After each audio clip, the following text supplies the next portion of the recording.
The mind of a narcissist is governed by their inner trauma and their wounds that they never addressed in their adulthood. I think it's appropriate to describe them as little children trapped in adult bodies. This is why a lot of times the way they behave can match the reaction of a little child.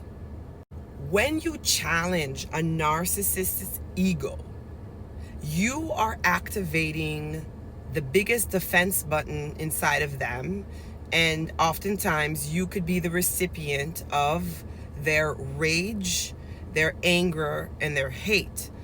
But it's not really truly towards you, it's towards themselves. You just happen to be collateral damage. As long as someone is singing the same song as a narcissist, in other words, they are validating that narcissist and making them feel good and rubbing their egos, they're gonna put you on a pedestal. You're their best friend. But the minute that you start holding them accountable or you expose them, they feel threatened and they don't have the capacity, that self-reflection that most healthy new human beings have. They don't have that capacity to put themselves in other people's shoes, specifically the ones that are calling them out and holding them accountable. So that's why sometimes when you are dealing with a narcissistic spirit, it's better that you kind of cut that cord away from them, because you're dealing with those demons that they have not been able to deal with, and those demons are making an appearance and attacking you. And sometimes you got to choose you, and you got to choose your peace. I'm always someone that promotes compassion, love, and understanding, but there are certain people, certain types of narcissists that are so broken and they're so traumatized that no matter how much love and compassion and understanding and chances that you give them, they just can't get the memo, because those wounds are so deep. It's so part of their personality that psychotherapy or divine intervention is what can help them, not your love. So all that outside attention that you've been giving to the narcissist, your love, you got to put that back on yourself.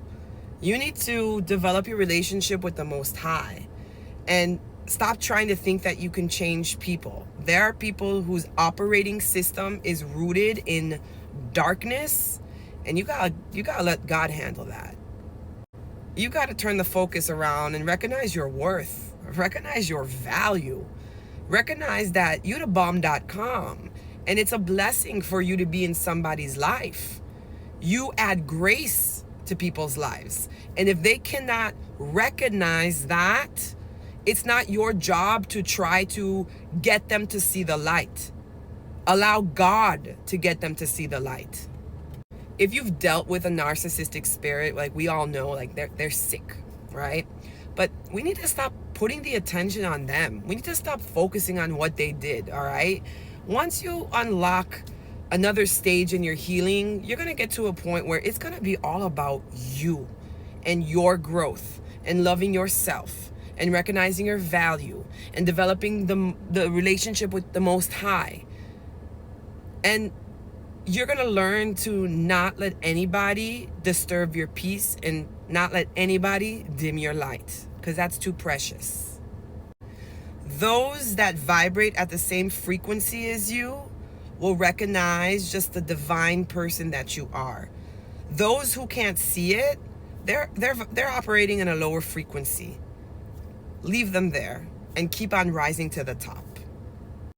If you're looking for resources to help you heal post-narcissistic abuse, check out my 30-day biblically inspired journal prompts to help feed your spirit by the word of God and get you rising up again. If you haven't done so, like and follow my page on this channel. We talk about the ascension journey, healing post-narcissistic abuse, learning to step into our purpose, using the word of God, and everything related to healing. Catch you guys in the next video.